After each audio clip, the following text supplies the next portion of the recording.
Alex Eala's Berlin run, a week that changes everything. She arrived in Berlin as an afterthought, a wild card squeezed onto the entry list at the last moment, with no seeding and no cushion in the draw.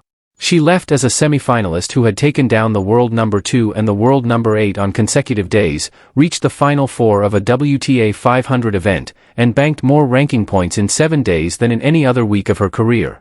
The defeat to Noskova, 6-2, 6-4, isn't the headline. It's simply where this particular chapter ends. The rest of the story belongs entirely to Alex Eala.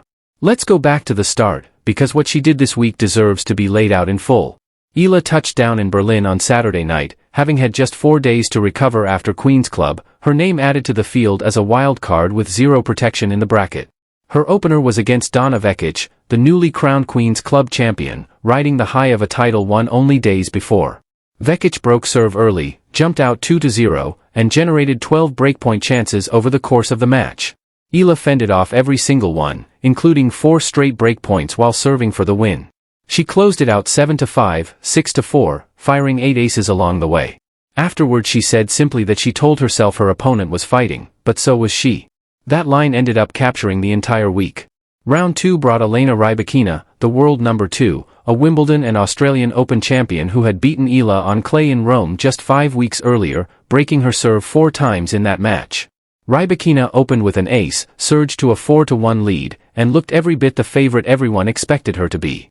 Then Eala won 3 games in a row to level at 4-4, traded holds to 5-5, broke to lead 6-5, missed a set point, stayed composed, and took the set 7-5.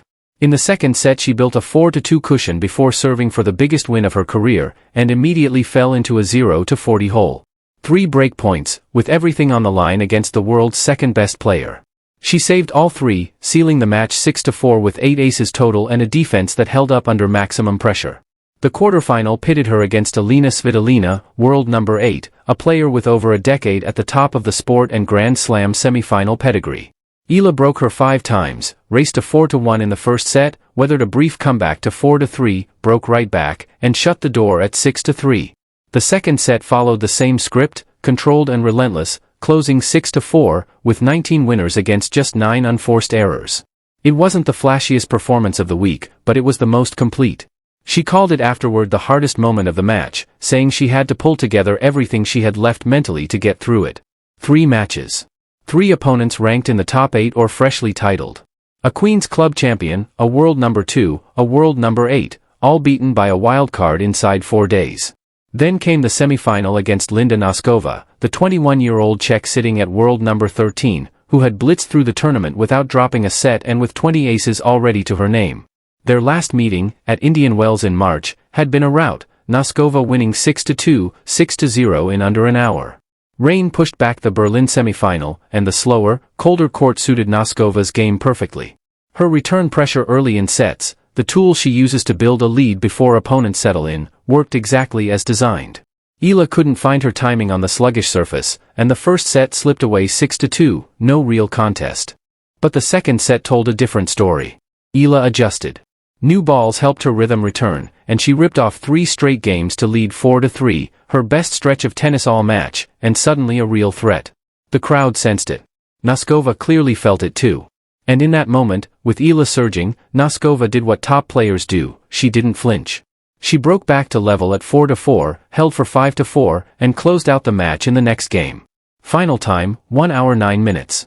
Final score, 6-2, 6-4. Noskova advanced to the final. Eala's own assessment afterward was straightforward. She said she'd needed to adapt her game because of the rain and the drop in temperature, with the court playing a touch slower, but that once the new balls came in she started feeling progressively better. There's no excuse making in that explanation, and none is needed. Noskova was simply sharper that morning, better on serve, better on return, with more answers for the conditions. Consider what it actually took to stop this run, a player riding a flawless week, 20 aces deep, who had previously bageled Eala at Indian Wells, had to be nearly perfect again. She wasn't beating a tired, faded version of Eala, she was beating someone fresh off back-to-back wins over the world's number 2 and number 8, someone who'd already logged 3 brutal matches in 4 days with legs carrying the weight of the toughest week of her career. That context isn't an excuse. It's the measure of the distance she covered. Here's the full scope of what this week meant. Eala entered Berlin ranked 35th in the world.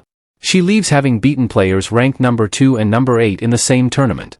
Her semi-final finish pushed her Berlin earnings to $56,290, and the points collected, more than she's ever picked up at a single event, lift her to a new career-high ranking. She squeezed in a doubles match alongside Venus Williams in between singles rounds. She's now won 9 matches on grass in 2026.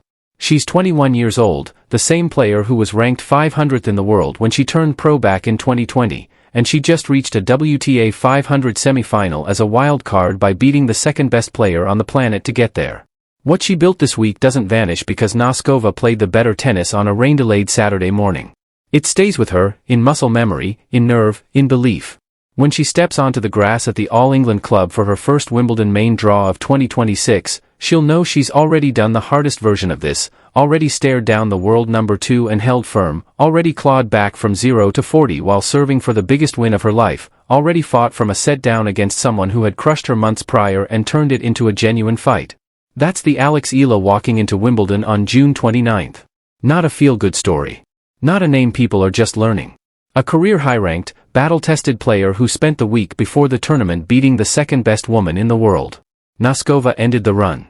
She didn't end what's coming next.